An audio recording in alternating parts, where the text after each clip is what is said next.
The solitary man. The camera pans over a desolate landscape, a barren, rocky wilderness stretching as far as the eye can see. The sky is a dull gray, with clouds hanging low. In the middle of this harsh terrain, we see a small, weathered cabin standing alone. The wind howls, scattering dust and dry leaves across the ground. Narrator, deep and somber, in the heart of nowhere, where the earth seemed to have forgotten life, there lived a man. His name was Eli.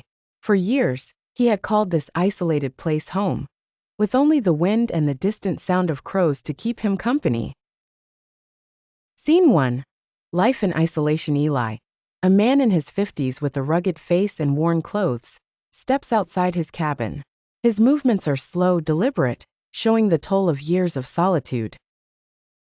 He picks up an old axe and begins chopping firewood. The silence is heavy, broken only by the rhythmic sound of the axe hitting the wood. Narrator. Eli wasn't always alone. Once long ago he had a family, but life, in its cruel way, had taken them from him. First his wife, then his son, lost to sickness.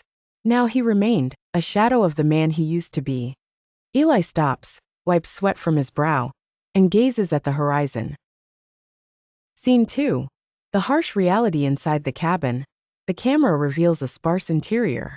A small table, a few wooden chairs, and a fireplace. The walls are adorned with old photos, memories of a life long gone. Eli sits at the table, eating a simple meal of bread and dried meat. His face is expressionless. Narrator. Every day was the same for Eli. The struggle to find food, the battle against the cold, the endless silence. But it was the nights that were the worst. When the darkness crept in, it brought with it memories of what he had lost. As night falls, Eli sits by the fire, staring into the flickering flames. Outside, the wind grows stronger, rattling the windows. The camera lingers on Eli's face as he closes his eyes, trying to shut out the memories. But in the distance, faintly, the sound of wolves howling can be heard. Eli, whispering to himself, "Not tonight."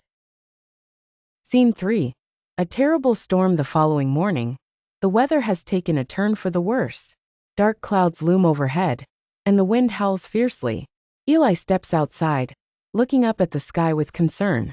He knows a storm is coming. Narrator. Eli had survived many storms before, but this one felt different.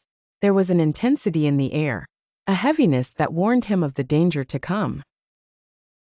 Eli quickly gathers firewood and secures his cabin, preparing for the worst. As the storm approaches, the first drops of rain begin to fall. Thunder rumbles in the distance, and soon, the storm unleashes its full fury. Rain lashes against the cabin, and the wind roars like a wild beast. Inside, Eli sits by the fire, which struggles to stay lit. The walls of the cabin creak under the pressure of the wind, and the roof leaks in several places. Eli moves to block the leaks with old rags, but the water keeps seeping through. Narrator. In the heart of the storm, Eli faced a choice.